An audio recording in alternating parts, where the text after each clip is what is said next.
ओम नमः शिवाय। आप सभी पर भगवान शिव की कृपा बनी रहे। और आइए श्रवण करते हैं श्रावण मास के शुक्ल पक्ष की एकादशी व्रत की कथा, जिसे पुत्रदा एकादशी के नाम से जाना जाता है। श्रावण मास के शुक्ल पक्ष की एकादशी संतान प्राप्ति और संतान की लंबी आयु तथा सुख समृद्धि के कामना से ये व्रत किया जाता है। कहते हैं कि इस दिन एकादशी व्रत का नियम पालन करने से श्री हरि अवश्य ही प्रसन्न हो जाते हैं। इस दिन प्रातः काल उठकर स्नान करें और भगवान के पूजा गृह की सफाई करें और फिर गोपाल सहस्त्र नाम का संभव हो तो जप करें। अन्यथा इस दिन अनाज तो ना ही खाएं, चावल विशेष रूप से नहीं खाना चाहिए। इस दिन भगवान विष्णु का ध्यान करना चाहिए। इस दिन तामसी भोजन बिल्कुल नहीं करें, ना बनाएं, वैसे कभी भी नहीं करना चाहिए। भगवान विष्णु की पूजा और ज़रूरतमंद की मदद करें, दान दें, गाय को भी रोटी खिलाएं, केला खिलाएं, जो भी आपके पास हो, कुछ मीठा खिलाएं।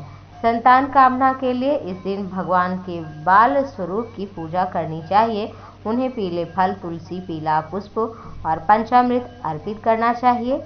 और एकादशी के दिन भगवान श्री कृष्ण की पूजा करना चाहिए। कथाओं के अनुसार इस प्रकार इसकी कथा है। भद्रावती नगर में एक सुकेतु मान नाम का राजा था। वो बड़ा ही धार्मिक था, अपनी पत्नी सैव्या के साथ रहता था। राजा के पास सब कुछ था लेकिन संतान नहीं थी, इसलिए राजा बहुत दुखी रहते थे, उदास रहते थे। राजा के मन में पिंडदान की चिंता सताने लगी।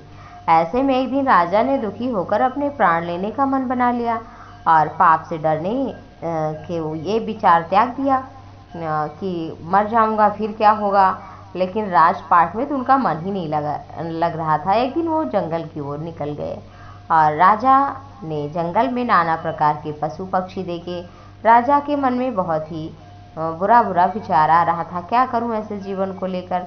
तालाब के किनारे बैठे थे मुनियों का आश्रम दिखा। राजा आश्रम में गए और राजा मुनि को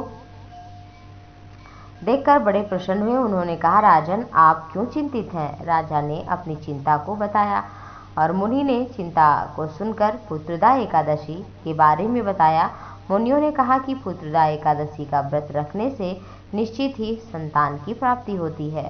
राजा ने विधि विधान से और भक्ति भाव से श्रद्धा पूर्वक इस द्वादशी प्रधान व्रत एकादशी को किया। विधि विधान से पारण किया। द्वादशी तिथि में पूरे दिन व्रत किया, रात में जागरण किया और पूजा अर्चना वंदना किया। नियम संयम का पालन किया। भगवान को तुलसी की मंजरी सहित तुलसी अर्पित की और उनके नाम का जप किया।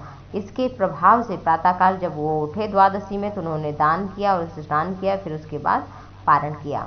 इसके फलस्वरूप कुछ ही दिनों बाद रानी को गर्भ हुआ और 9 मास बाद उन्हें पुत्र की प्राप्ति भी हुई। वह पुत्र धर्मात्मा भी बना, माता पिता की सेवा वाला भी हुआ और राजा को सभी प्रकार का सुख मिला। तो धन धान्य पुत्र पौत्र की वृद्धि हुई और राजा को सुख मिला। तो इस तरह से पुत्रदा एकादशी पूर्ण होती है कथा। आगे फिर से आप सभी से एक नई कथा के साथ मिलेंगे।